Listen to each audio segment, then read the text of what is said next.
Hi everybody, my name is Hannah and this is Pepper and Pine, and today I want to review the materials that we use for our Colonial Times unit study and tell you the ones that we liked, the ones that we didn't like so much. And at the end of this video, I'm actually going to show you my son's main lesson book and show you all the work that he's done for this particular unit. I'm really excited to show you this because sometimes you see the materials that we have or the projects that we do, but you don't get to see the work that my kids do. So today we get to do that. So the first things I want to go through are these two audiobooks, which they are definitely not for anybody who's not a tremendous history enthusiast. They're a little bit boring, a little bit long, a little bit dry, and I enjoyed listening to the Mayflower, but my family didn't, so I just need to listen to it on my own, and this one I didn't even get to. It's called American Lion. So these things are just for adults, or if you have a child that's really into American history. This book is I had intended for it to be a read aloud that I was going to read to my student, my child, who's 10 years old, and then also my kindergartner. But I ended up having so many other books to read that I didn't get a chance to finish this book. I had only intended to read the first one, Sarah's New World, and I read like maybe half the book, and then my son finished reading it, and then the second novel in here and into the third, and he ended up reading 3 out of 4 of them. He stopped halfway through the third novel. It was just too boring for him, or he just really couldn't get into it. So he skipped it and then went directly to the last one. And this covers from Colonial Times to the American Revolution.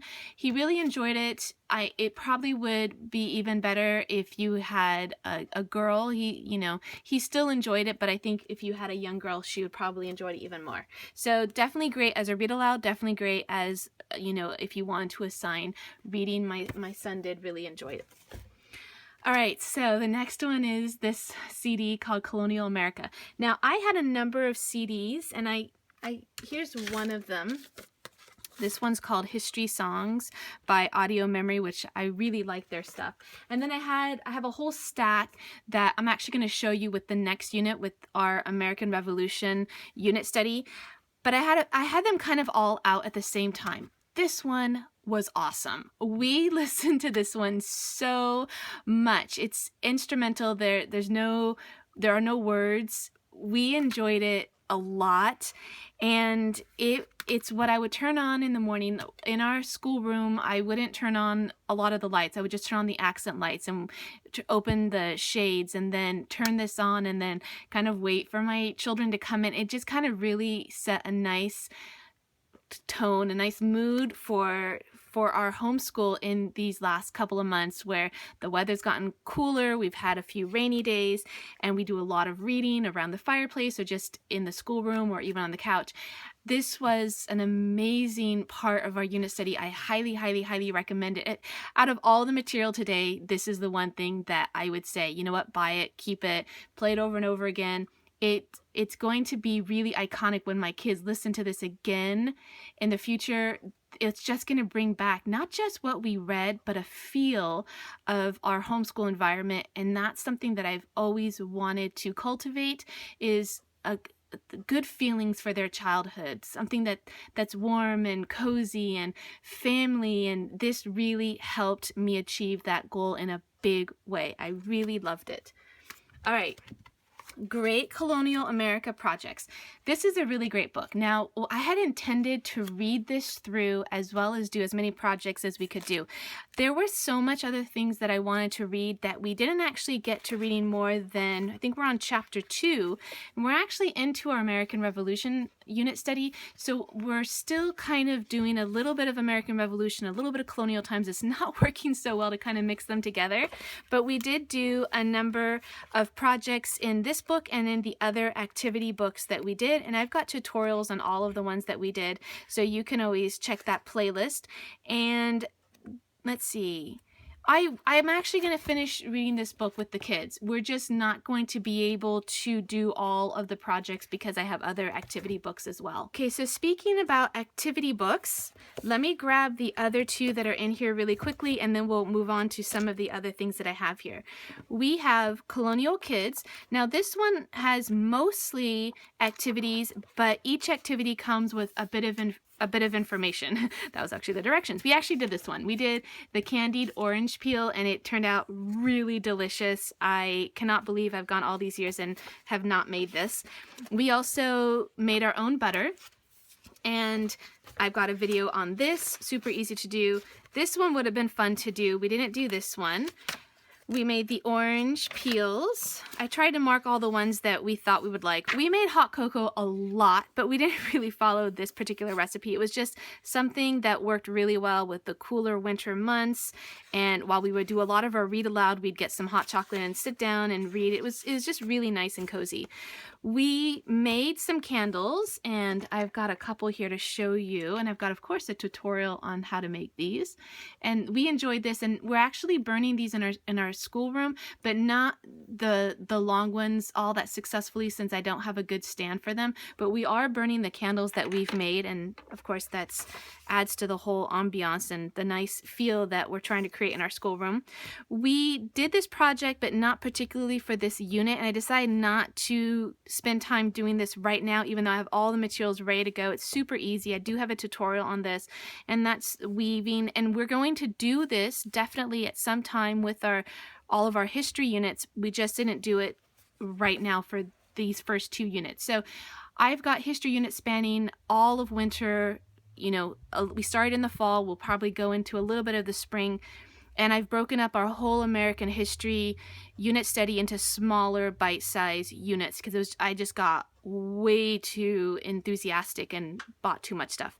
And we'll make it through. We'll get through all the stuff. We just are going to take longer than we expected. So here's another one that we're going to do, we just haven't done yet, and it's floating lamps. And what's really neat is that in our Waldorf curriculum, there's a lot that has to do with the seasons and the celebrations and really kind of getting to the rhythm of the year. And we have a nutcracker that we're using to crack our little walnut shells. And what's really great is that we're going to use the walnut shells for some projects. And one of them is to make little floating candles, which are really great. They just don't last that long. And so sometimes it's easier just to do the pillars or a larger one. And then, of course, we always attempt to plant a garden. We're not always that successful, but it's always something that we do anyway. And then here's another activity book, and this one also does have some information, some content that you can read. However, I had no plans to read through this content at all, just because of all the other materials that we had. But I did go through and mark all the projects that we wanted to do. Some of them, they overlap with Colonial Kids. This one doesn't have as many projects because each chapter comes with quite a bit of reading, but this one has the dipping candles that we did, and it has making butter, which we did as well. And let's see if there's anything else in here.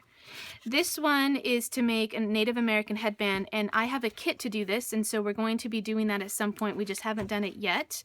Bread making, you know, we're always doing that. I've got a video on that, although it's related to our kindergarten curriculum, which is really great. There's so many things that overlap in different areas of our homeschool that you could do one project and meet multiple needs. And then making a quill pen, which we've also done, which was a lot of fun to do. And the last one was marbled paper, which we did as well, which turned out to be a lot more messy than I expected, and it's probably not something that we'll do again anytime soon, but now we have the oil paints and we can do something else with that. So of these three books, the ones that I like a lot, or the one that I like a lot, is the one by Lori Carlson. And in fact, she has lots of different activity books for different areas in history, and we have them for, I think, ancient Egypt and maybe ancient Rome. And I like them a lot because they're very simple. The instructions are really clear. Often, oh, we did this one too. Often you'll have the materials on hand, so you don't have to invest a whole lot of time and money into getting what you need. So if you could only get one activity book, I would say this one. But if you want to get an activity book that had information in it that you could also use as part of your as part of your lessons, then I would recommend this one, because each chapter comes with a good amount of information that's really easy to read, that's simple. It's not over detailed. It doesn't have too much backstory, and I'm going to talk about some of the other books that are just too dense that you end up losing the big picture. So this is a good one. Now, this is probably a really great book as well. I just didn't intend to go through it as thoroughly as the other ones, so you may end up liking this one the best, but for us, I liked these two quite a bit. All right, on to some other material that I have. I didn't show this when I was putting together our unit study, but I found this in our workbook, like where I store my workbooks. This was hand-me-down. I got this from our teacher at our school. She knew that we were going to be doing American history, and so she found things for us. And what I did was I would pull out one chapter and stick it into my son's files, like his little binder for his daily work, so that if we were doing a lot of reading and we did some math, but I didn't have anything that he could actually write down for history, I gave him these. Now, for us, we don't use a lot of workbooks, so for him, this was kind of a novelty. So he really enjoyed doing these, whereas maybe your child does a lot of workbooks and he may not like these, but for him, like these were like the only workbooks that he had. So he read a passage, answered some questions, and it was just kind of a nice thing to keep him busy while I was preparing other work or working with my 5-year-old, and also for him just to kind of feel like he accomplished something if he wasn't doing a narration for his history or doing a drawing in his main lesson book. All right, I wanted to show you this game really quickly before we go into the other book so I can get it out of the way. This is called Way Back When in History, and this is a board game that goes through about 5 or 6 time periods in American history, starting with the explorers, going into the American colonies, American Revolution, the Constitution, and the Civil War. So it doesn't go into the Western movement, the explorers, gold rush, and those kinds of things. Now, this game, like I love all games, so you know, this one's great. But if you had to pick of all the games, then this would be important to note that you would have to know all of this history in order to really complete the game. So the cards come with these questions related to different time periods, and as you move through the board, you start out like in the explorers, so your questions are going to be related to like the explorers. So this is really great. It's content driven. You have to know this information in order to answer the questions correctly and move forward, and there's little places here and there that allow you to skip ahead, or you know, I don't know, like a challenge turn or whatnot. But for the most part, you're going to have to know this information. Now, we intended to play this with each of our units, and we had intended to start with a more thorough unit on the explorers, but my materials came in after I got my materials for Colonial Times, and we needed to get started. So we've gone about this a little bit backwards. So we didn't have a whole lot on the explorers. So we started playing this game in between American colonies and American Revolution. And what ended up happening was we could get through these questions like, okay, you know, we did pretty good, my son and I. And then we got to the next parts and we totally were getting them wrong. I need to review a little bit. So that's the only thing, is that you might enjoy playing this game after you go through those different areas of history, and then it would be a nice way to kind of test your knowledge and see how well you remember those things. Okay, so let's go on to the books that were okay and not okay. I've got a mixed bag here. So the first book I want to talk to you about is The Adventurous Life of Miles Standish. Now, this book is really packed with a lot of information, almost too much information in my opinion, because by the time we're done with it, we had a hard time really figuring out what the point of the book was.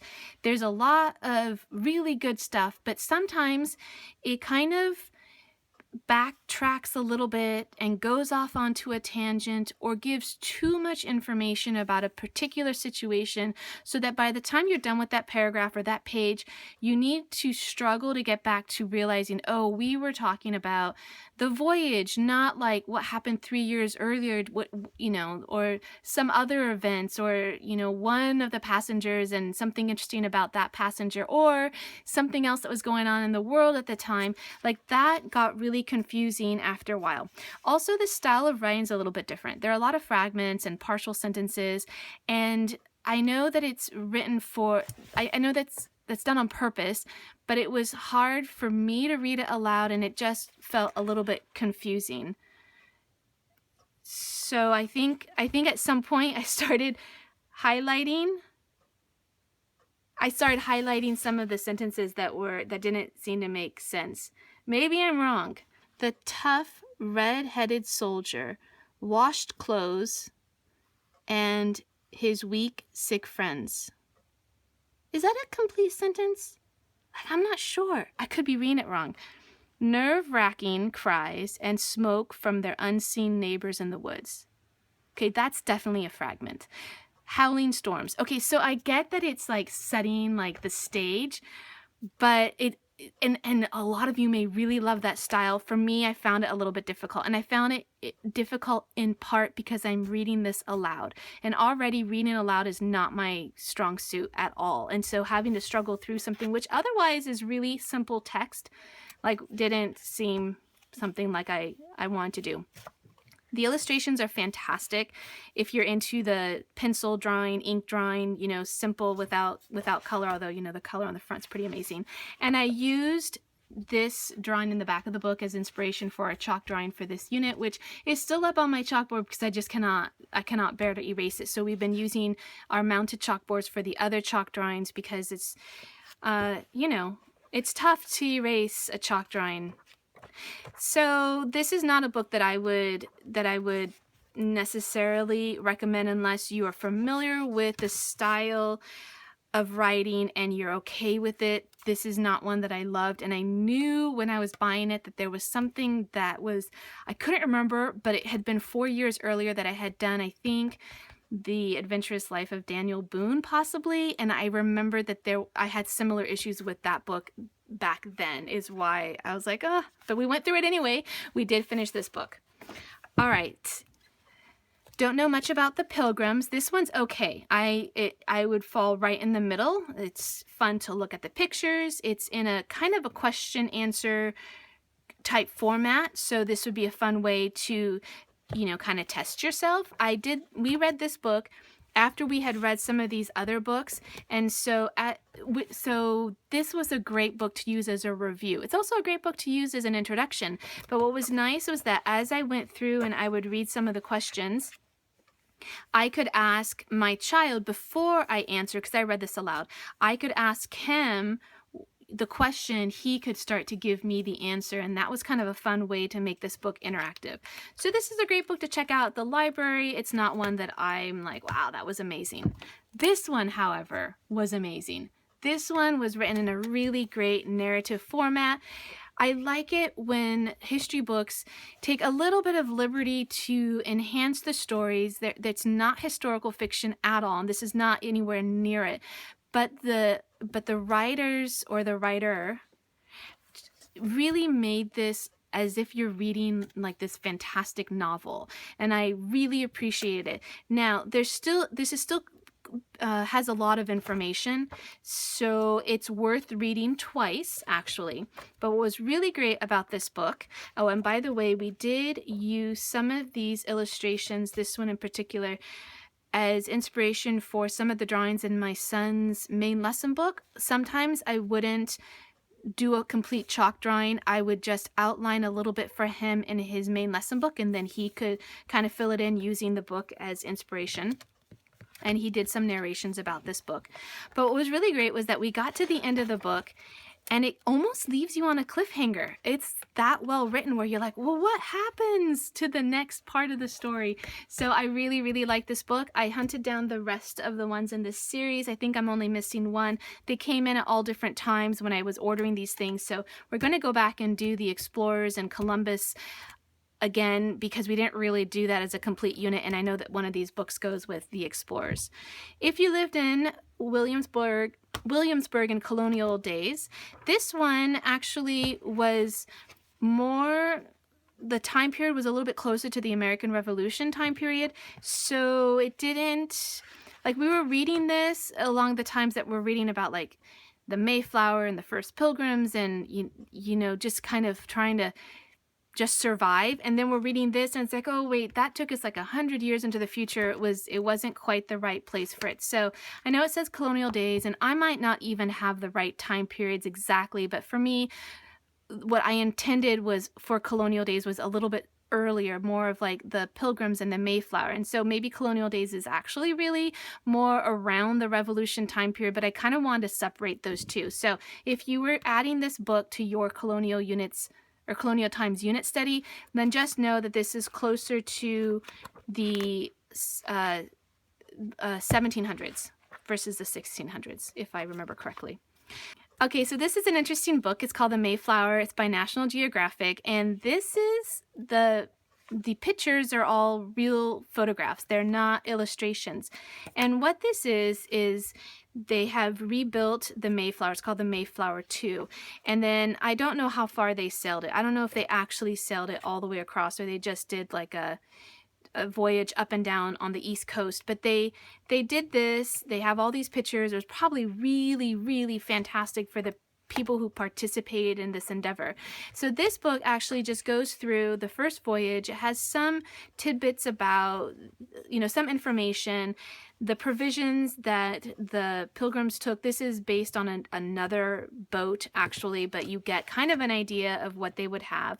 This was a nice book. It's again one that you would probably check out at the library. I didn't think it was like super fantastic. It was okay, good information, but not like, oh my gosh, that was the best book ever. Okay, but this was one of the best books ever. This is You Wouldn't Want to Be an American Colonist, and I love this series of books so much. They've got like these really delightful illustrations, and the content is amazing. Okay, so the content is very specific.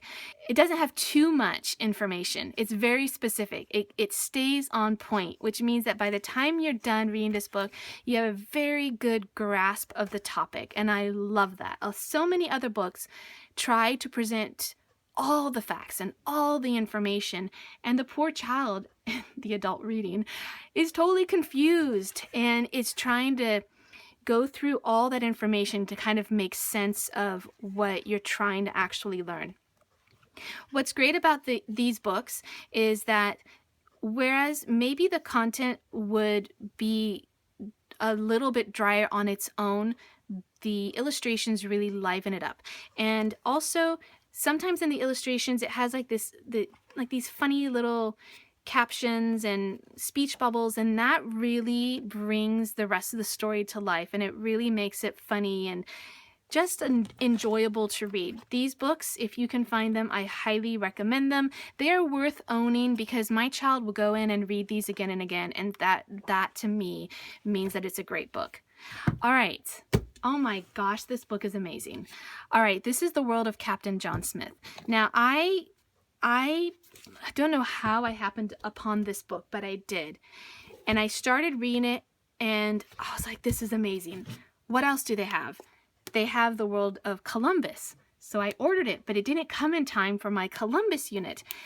I ordered that. Then I'm like, wait a minute. They have George Washington's World. Wait a minute. They have Lincoln's World. It's not on here. Oh my goodness. How did I miss all these books? I had to place another order at Rainbow Resource.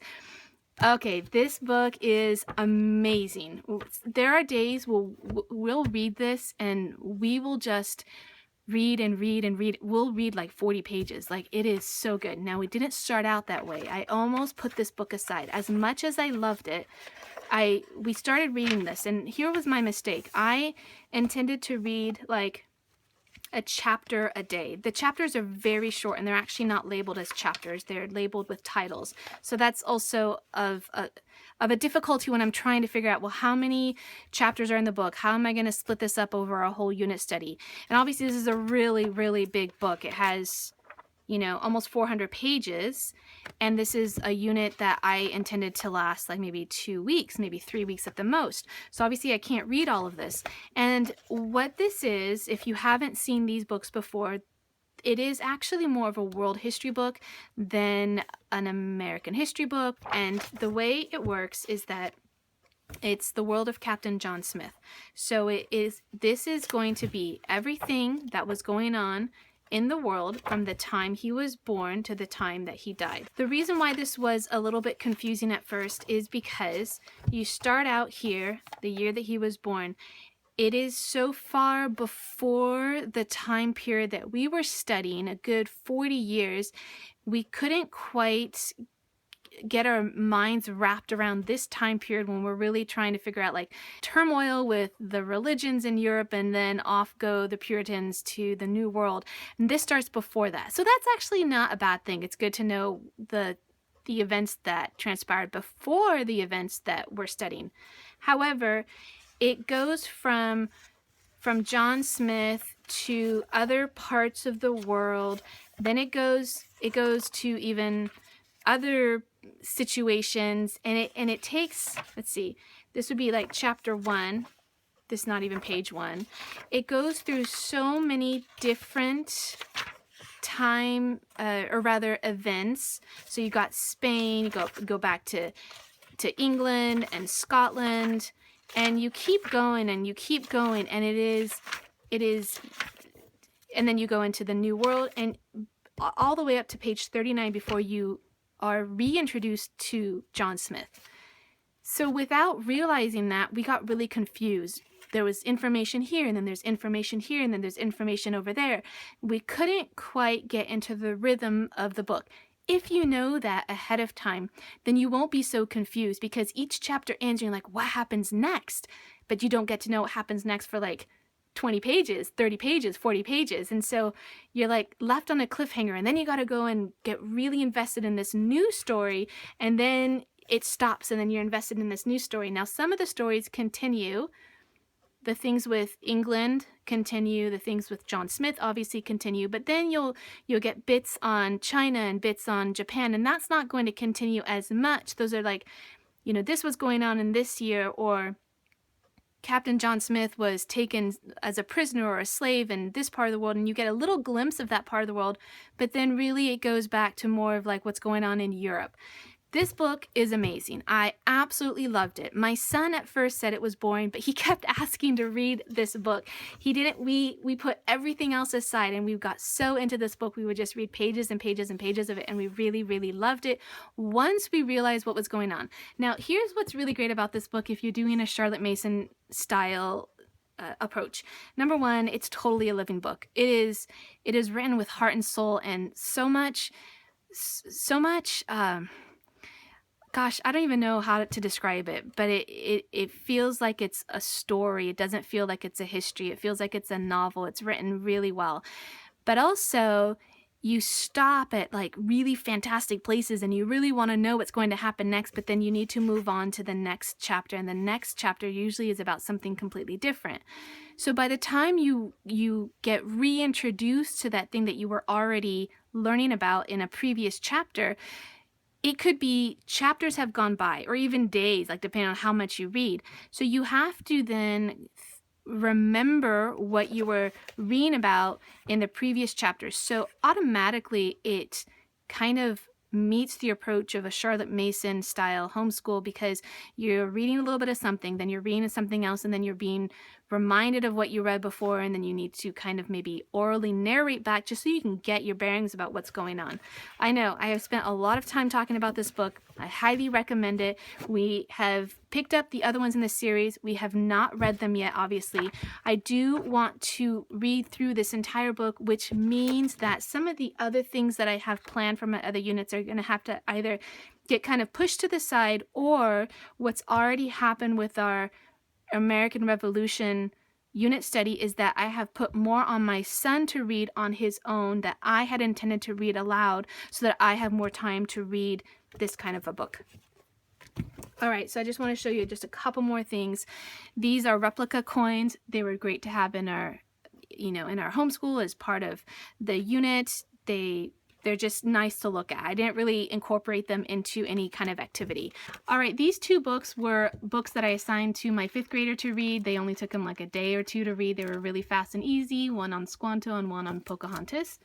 And then the last things I want to show you are these two books, these two games, and I don't think I showed them to you when I was putting together our unit study, but these are two board games that we've had in our homeschool for years and years and years. We really love them. They've really helped us learn the states for the US and the countries for Europe, and I pulled these out because we were doing American history, and so it was nice to be familiar with especially the states on the East Coast where a lot of the history that we're studying right now is going on. Like that's where it's going on.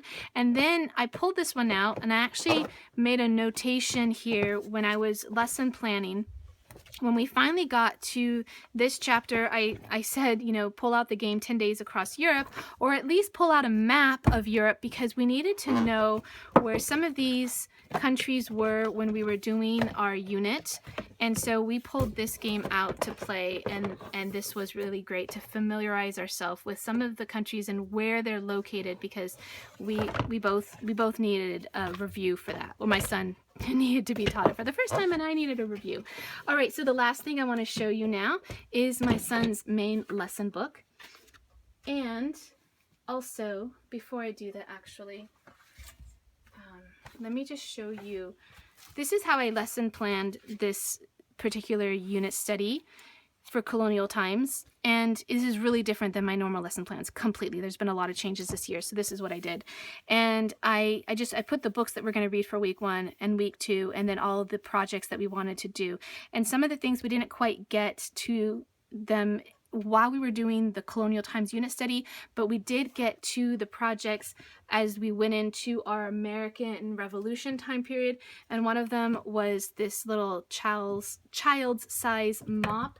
And then we also did a child's size broom. And of course, there are tutorials on how to do this, but this would work well for American Revolution. It would work well all the way through till the Western movement. Okay, so my son's, let me move this. Okay, so his main lesson book, I need to get a better title. This was just temporary. But he started out with the title page, which shows Europe and the New World. We're both like really challenged when it comes to drawing maps. So this was the best that we could do. And if you're following me on Instagram, then you saw in my story, I posted when we did the chalk drawing for this. This is the big chalk drawing that we had on the board, and this is his drawing that he did, and then he had his writing, and this is the first year that he is using a fountain pen, so that was exciting for him to use. And then this is the drawing that he did that I kind of outlined, and it was based on the book that I showed you earlier. And then again, he has the fountain pen, and now he's written all of this in rough draft. We corrected it, and then he put it into final draft, and there are still mistakes because, that's how we roll sometimes. Now, I would like him to go back and fix those mistakes, especially ones like he didn't capitalize the beginning of a sentence, because those are a little bit of an irritation. But for the most part, he was able to do pretty well with the fountain pen. I did do some lines for him very lightly here, but that's my own doing. That's not recommended in a Waldorf school in general. I think you're supposed to do it without the lines, and there's some wisdom behind that. This one is the interior of a cabin for the Pilgrims, and I had a hard time drawing this. This was on the chalkboard, and you won't see chalk drawings of these last two ones, or all of these ones so far, except for the boat, because I did these really quickly on the chalkboard that's mounted in our schoolroom. But if you want to see these, then I would say follow along on Instagram. And then he forgot to do this in fountain pen, but he did it in pencil, and he's like, oh, well, it kind of goes with the trees and the brown, and that was totally fine by me. This one you probably saw like in a video. This is the chalk drawing that we did with when I did it step by step for him. These are some of the provisions that would be on the Mayflower, and then he wrote over here, and again I did the lines, and I did not measure the lines. I was just drawing them like this, so they're not neat. That's on me that they're not neat, but he really needed the lines, and so I did that for him. Then we have the fort that Miles Standish built, and that's this. The fort is right here, and then some of the houses on the inside. Again, I just did the lines and he wrote it. And then the last one is on the French and Indian War. So actually this takes us into the American Revolution time period, and so you'll see this again when I do a review of that. But basically I did the outline for him, did the lines, and then he drew it, and this was based on a book. So I just had him look at the book for the colors and some of the other details.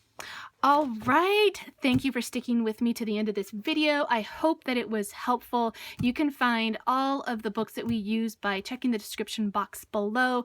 And don't forget that I have a complete playlist for Colonial Times, including the haul with all of the books that we bought and all the other materials, and then how we put together this unit, and then of course all of the projects, the hands-on activities, and the chalk drawings that go along with this unit. I've got a playlist that has all of that in it. All right, thanks for watching.